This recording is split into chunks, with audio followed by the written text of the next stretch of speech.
Hi everyone, Kumar Data Train here with the Meridian Point, and today I'm joined by Suzel Wyvill-Jones, founder of Mindshift Dynamics and author of AI-Powered Business Transformation, From Strategy to Scalable Execution in Weeks. I think I need to get that book. Suzel spent over two decades inside large enterprises like AT&T and Cricket, leading 120 million plus portfolios across telecom, financial services, and supply chain. Then she did something most senior leaders never do. She walked away from the corporate ladder to build her own firm, helping executives cut through the AI hype and get to real execution. What sets Suzel apart is a single conviction that runs through everything she builds. AI should amplify human leadership, not replace it. She's also one of Atlanta's leaders in the AI Collective, a grassroots movement of more than 160,000 people pushing for responsible AI adoption and education. She's here to share how leaders can identify the right AI opportunities, prove ROI, and adopt AI responsibly without chasing the next shiny thing. So without further ado, let me bring Suzel on stage. Hi, Suzel. Thanks so much for joining me today. Thank you for inviting me. It's a Of pleasure course. to be here. Yeah, and I just want to say that I really appreciate you coming back because this is our second take. The first recording somehow got deleted by the internet gods or demons, however you want to, whatever you want to call them. And so we're doing this again. So I get to speak to you again about this fantastic topic.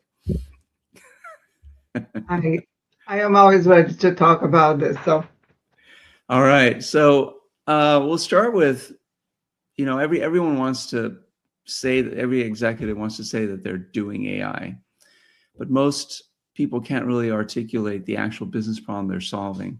Why do so many companies struggle to turn AI interest into results? usually because they are looking at the shining object. We want to Mm-hmm. have AI, but they are not looking at what kind of problems they actually need to solve. AI can be used to solve lots of use cases, but some use cases cannot be solved by AI. Mm. And if you just bring AI for whatever reason, it's just like you know, I you just going shopping, you don't know exactly for what, and you buy lots of things that don't work anywhere Mm-hmm. and don't solve any of your problems or what you would like to address. And I believe that many companies are doing that. When you're talking about companies that do that, do you have some examples, of a company that tried to implement AI, was unsuccessful because they weren't maybe intentional enough? That would be valuable, I think, to learn from that type of a lesson. Well, there are many companies, and as I said, they just want to come want you to come and resolve a problem. Um, there are some companies that are looking at AI, and for example, they want to resolve a problem with fraud, Mm. and AI is very effective for that. But they do not look into the environment. They do not understand their data. Mm-hmm. Usually, it's not a very good idea to start AI at enterprise level. You Mm. should start at smaller organizations within the enterprise and actually have a pilot to see if that's going to solve your problem. Mm-hmm. And you have to have the data ready. There is no AI without data. So people bring companies, and then they have a demo.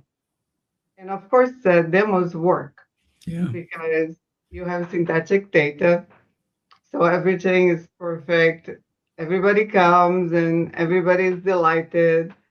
They swear that this is going to resolve all their problems. And then they go look, and there are many components to a fraud system, for example. You pretty Mm-hmm. much touch every single system in the company. Sure. And if one of them don't have the data ready, there goes your fraud system. So you need to start small Mm. and grow Right. as you start continue to clean your data and become more effective. That makes sense. So if someone asked you, where should they start with AI, how would you help them separate real opportunities from vanity projects? Well, I would have to go and do an assessment, Mm-hmm. sit with the experts, and have uh, a honest conversation with all of them. Mm-hmm. Understand where the data is, who could clean the data faster, Mm-hmm. and also evaluate what is repetitive. And the Okay. best use of AI is for if repetitive um, Workflows. actions. Or yes, if Mm-hmm. you have a dashboard that you publish every week, Mm-hmm. uh, think about start there, Mm. because it's you don't have to, well, depending on the Yeah. dashboard, but you can actually gather the data for that. Mm-hmm. Uh, Project management areas are a very good way to start because Mm. they have very repetitive tasks, Hmm. and usually you just need to gather the data, and it's probably data that's already collected in a system. Mm-hmm. Um, I would look into that first. Okay. I was talking to someone about decision-making tools, what's it called? DLM, or something. There's some notation for decision trees so that, when you get to a certain thing, you can sort of automate decision making. And that person was saying how um, it AI is not a good use case for that type of a system because when you're making when you're relying on some automated system to make decisions, it needs to be able to make the same decisions given the information that it has every time. And AI doesn't work like that. AI may make a different decision based on different factors, or just, it's more like a human because it doesn't necessarily follow a set of rules. But what you're saying is the repetitive work that can be automated are things that don't rely on the decisions that the AI makes to be super accurate. It just needs to be able to repeat a set of tasks over and over again to take that burden off humans. Is that right? Well, yes, I'm saying that, but I don't agree with the assertion that AI cannot make decisions. Um, Planes, many times, their systems are making decisions. Mm-hmm. So it depends on the data that you are providing, but it is a dangerous. Um, well, it's more complex. Let's put Sure. it this way, Yeah. because if the data is um, not accurate, so you might have a problem Mm-hmm. with the AI decision making. And also, if the Mm-hmm. data is stale, if you do not keep feeding and training the model, um, then you have what we call data drift. AI Mm-hmm. is making a lot of decisions. It's actually, we are diagnosing cancer with AI. Sure. Uh, And Well, that's interpreting data, right, to come up with a diagnosis. I think it's different from, in the use case that this gentleman was sharing with me was more around decision trees that have to do with, say, credit worthiness, making a decision on how much credit to give someone. Do they qualify for a loan or a mortgage or something? And or something even more financial, for financial types of transactions, it needs to be very accurate, and the decision needs to be traceable. So you need to be able to tell how the decision was made, because if it was made in error, then you got to be able to show, I guess, to auditors how that decision was made, so you can change the logic, the flow, if you will, so it makes the decision a little bit differently the next time. And that's where he was saying that it's great at interpreting data, but it may come up with a different decision each time, because that's the way AI is. It's kind of like us. We may decide differently given the same circumstances. Yeah, it's probabilistic. It's not it depends on the data, and it depends on the assumptions that the tool arrived based on the learning process. Sure. There are some systems that are making at least part of these decisions, and this goes back to what the Pope actually published yesterday. Yeah. His entire study about AI. Yeah.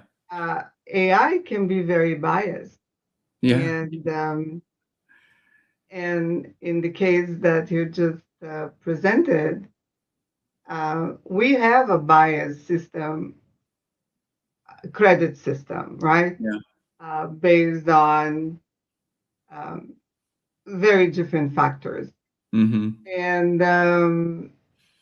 if the data is biased, the decision is going to be biased. AI, Sure. because that's what AI learned. Yeah. And this is a problem also in the when diagnosing diseases, because if most of the data that you have is from a particular race, Yeah. You might miss the diagnosis or provide an incorrect one. Yeah. Because our bodies are different. Yeah. Processes everything different. So yes, Good point. it is dangerous. Yeah, that's a good point. A lot to unpack there in terms of where to use AI and how to use AI. What would you say is the single biggest misconception that leaders have about AI right now, and how does that impact the decisions that they make?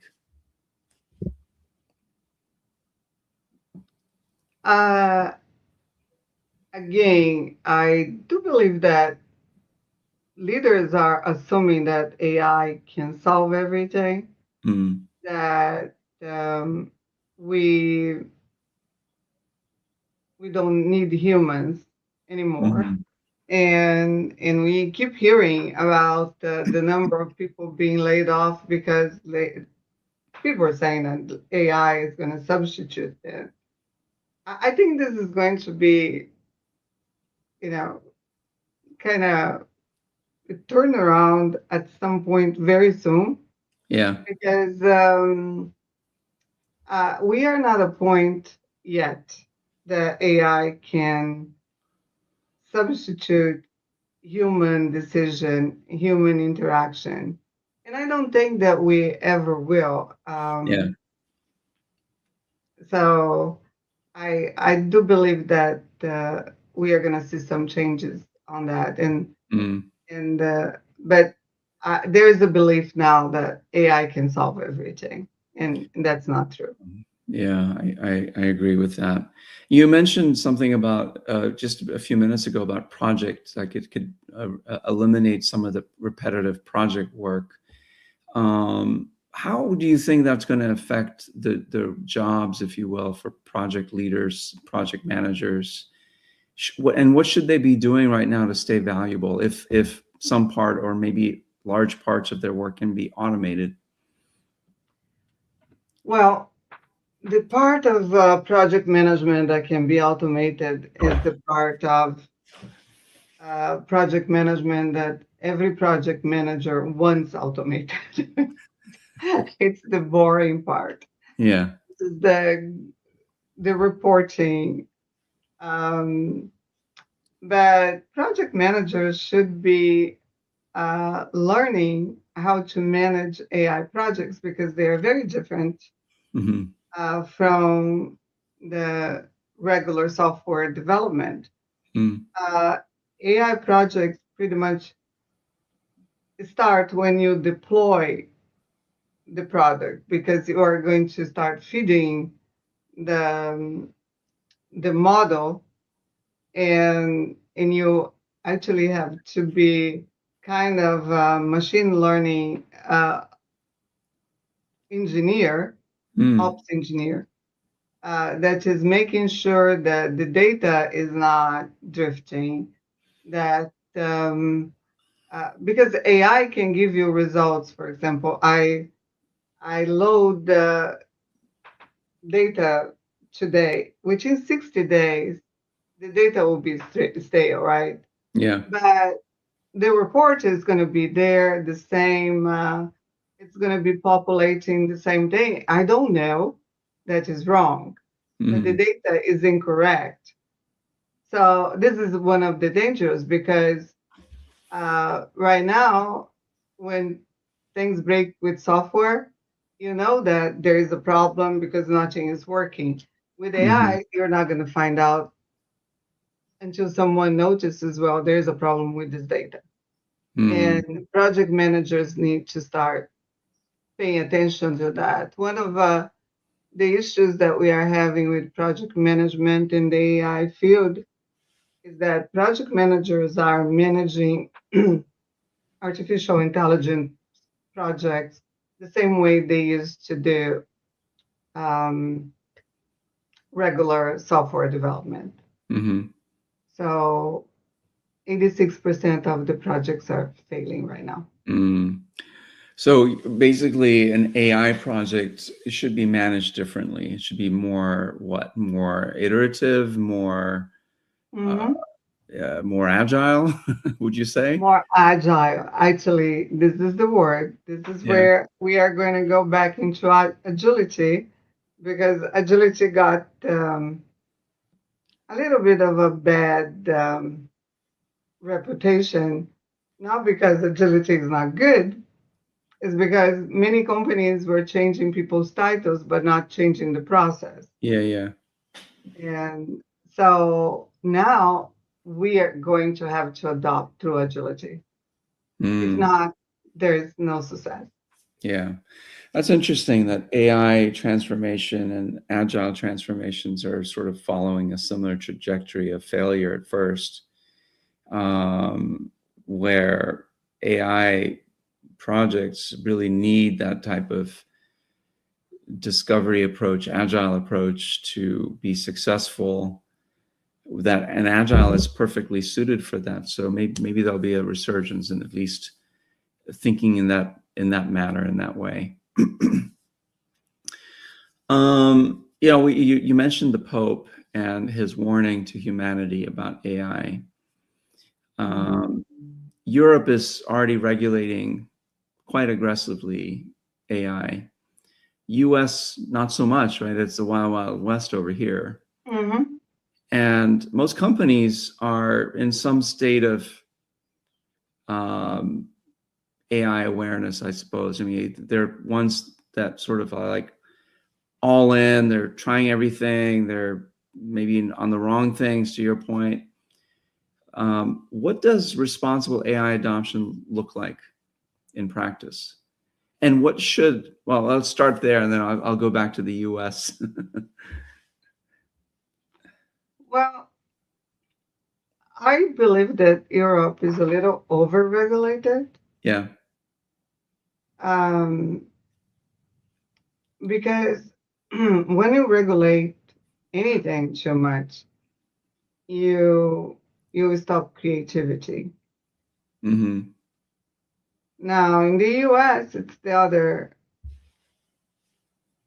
side of the story. There is no regulation whatsoever. Mm-hmm. And we need to regulate AI, um, because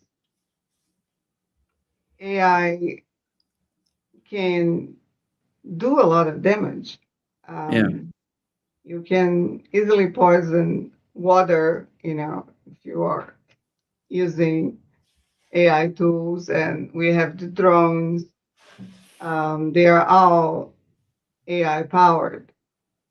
Um, I, I do believe that education is very important, Mm-hmm. and I am actually starting a program of AI education for seniors, Hmm. um, because you know AI now, it's a scam on wheels, right? Yeah. On steroids. So a lot of people, seniors or people that are not as aware of what AI can do, they trust it. They don't know that it's impersonating something. Yeah. So I do believe that we need to educate the population about AI. This is not Mm-hmm. going back. We are not going to eliminate the existence of AI in society. Yeah. So it's like the Pope said, he likened that to the Industrial Revolution. It Mm. is going to be like that. So more people need to understand it. And the more people understand it, the less power you're going to have to, um, scam or false information, um, all kinds of manipulation that Mm-hmm. we can do with AI, and people might not understand it. I have family members in Brazil Mm-hmm. that, and of course we have the family chat, and sometimes they put things on the family chat that when I look at it, this is totally fake. No. But and just one of this family members, he's a surgeon. Mm. He's older. He's in his 80s, but it's not like he's not a person that is you know uneducated or but he believes everything that he sees on the internet. He does assume this is true. So I do believe that people need to learn how to distinguish the Yeah. information. That's a good point. I mean, just regulation in general can stymie innovation and stymie progress, but as individuals, we have a responsibility to use these tools appropriately, right? And educate ourselves on Hmm. how to use them and the dangers of using them and how to protect yourself from those dangers as much as you can, so that you can actually use it for good, for your own good and for society at large, for the good of society. So yeah, I do see that. Well, um, everything what, can be good. I'm sorry, it can yeah, be used for good or bad. Right? that's true. It can be. I mean, what's that new Claude model, Mythos, that Claude doesn't want to release to the public because it can be used for, it can be very effective at exposing all the holes in a system that will allow hackers to get in and do bad things, Yeah, right? please don't don't publish that. Yeah, and so they're not, but the fact that they said, "Hey, we have this thing called Mythos, Hmm. and it's bad, so we're not going to publish it." I mean, okay, but how long are they not going to publish it? And someone's going to get it. The government's going to get it, and so if it's in the wrong hands, Mhm. it can be used for nefarious means. So I think there does need to be some regulation, to your point. Yes, but One they of, are. go ahead. I'm sorry, um, but again, we need more. I think we need younger people or people that actually understand it Yeah, to regulate it. yeah, Um, yeah. People I that are growing up with it or that are more connected. I don't know. Yeah, I agree with you. I agree with you. One of the things that you said in our preparatory conversation is that AI should amplify human leadership and not replace it. What does that look like on a leadership team where AI is amplifying the leadership qualities of the humans on that team? well, if we are using AI for repetitive tasks, um, we will allow humans Mm, to be more dedicated to the human interactions mm, and actually and give us more time to understand that, for example, in software development, um, it gives me more time to understand what my client needs are mm, so that I can deliver what my client actually needs instead of what I believe they need. right. Um, we spend so much time in big and small companies Mm, producing PowerPoints and trying to communicate through graphics instead of actually spending time talking to each other and trying yeah. to clarify. Um, right now, I can produce a PowerPoint in about 5 minutes if I have Mm, the data for that. yeah. So that allows me to be a better professional, a and, and a better person. Um, AI can also help people to write content. You Mm, can actually develop this content to teach other people. mm, Um, and as we go, and I believe I said that to you the last time we talked. Um, the super intelligence is based on quantum computing. mm, Quantum computing is based on possibility. mm, Um, so instead of before, you know, regular software, you have a zero and a one, yeah. and it's a true or false. And right now, in quantum computing, you actually have to consider the zero and one together Okay. as a possibility. Yeah. And so instead of dividing society, if we Mm, were to look into technology and where the technology is leading us, maybe we should look at ourselves together as a possibility mm, instead of the separation of you're zero, go with your team, you're one, go with your team. yeah. Yeah. So, I love that analogy. Yeah. yeah, so, Makes a um, lot of sense. Yeah, good stuff. I need to do a little bit more reading around on the quantum side of things because I think that is going to be the next evolution of this AI, where it takes us and computing in general. In the intro, I mentioned the work that you're doing with the AI Collective.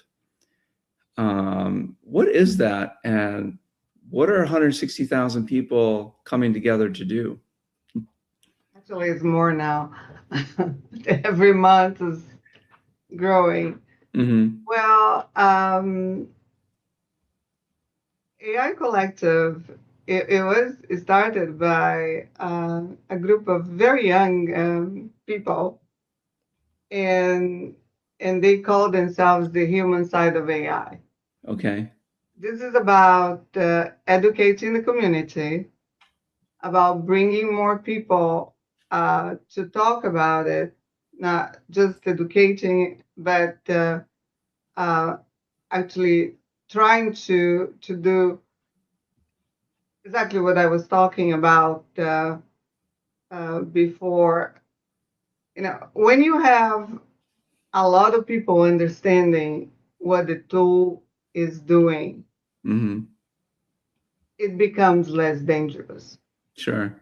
Right now, you have a very small number of people, and even with the AI collective, we are not reaching, I don't know, 0.01% of the world population. Yeah. There's a lot work to be done. Yeah, that's for sure. And so we have a lot, we have to grow a lot and communicate a lot. We are just trying to level the field and inform people of not just the possibilities of the AI, but the dangers, and actually trying to educate people. And as I told you, you know, this the AI for elders is something that I am doing because of what I have been learning on AI Collective. Yeah. I'm gonna have to join that and see and see what I can learn from it and what I can contribute as well. All right, we're gonna wrap this up with some maybe fun questions. We'll see. We'll see if they're fun questions or not. Mm-hmm. So you partner with development teams in Brazil, right? Mm-hmm. Yeah, in your work. And so what does Brazilian engineering culture do better than Silicon Valley? Uh, we dance a lot. I love it. So we just have to dance more. Well, Brazilians like to work lots of hours, and but we have a lot. You know, they have lots of holidays in Brazil too. So there is a culture of work hard and play hard. Okay. So when the work ends, and usually ends about 7, 8 p.m., Wow. um, people just go out Yeah. and um, And go have and enjoy themselves. They never go straight home. yeah. That's cool.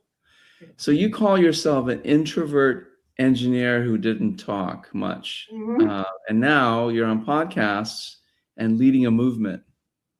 What changed? Um, I think this past year and a half has been a year of self-discovery. I Hmm. did not know that I like to talk to people. Um, I, but I can be very passionate, and AI brought out this passion Hmm. and the need to use that to make a better planet became an urgency for me. I Mm. have children, and when I go, I want to leave here a better place. Hmm. And lately, it's becoming very urgent. Yeah, for sure. I hear you. So if someone could only use a CEO, an executive could only use one AI tool for the next 12 months, what would you tell them to pick? An ROI calculator, A what? a return on investment calculator. Oh, ROI calculator. Oh, okay. Yes. Know where you're investing your money if you're going to be investing on tools, Hmm. and put metrics on that and measure every 2 to 3 months. Yeah. Okay. Interesting. All right. So for the future, what would you tell a 25-year-old to work on in terms of skill development?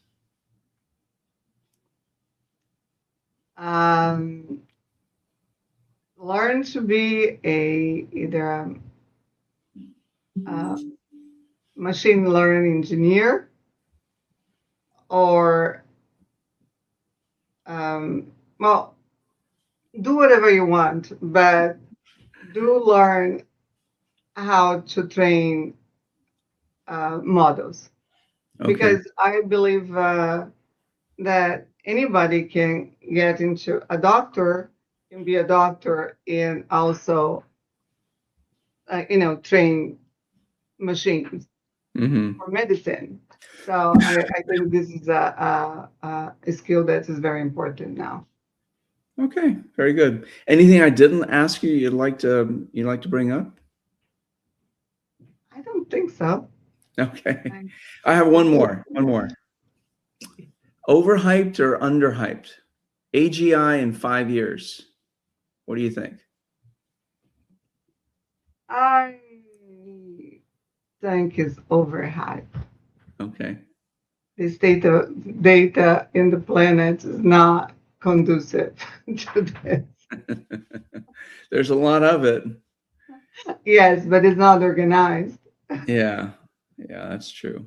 Yeah, that's interesting. All right, well, thank you so much for coming back, and hopefully this will not get deleted. I will make sure I don't mess up again.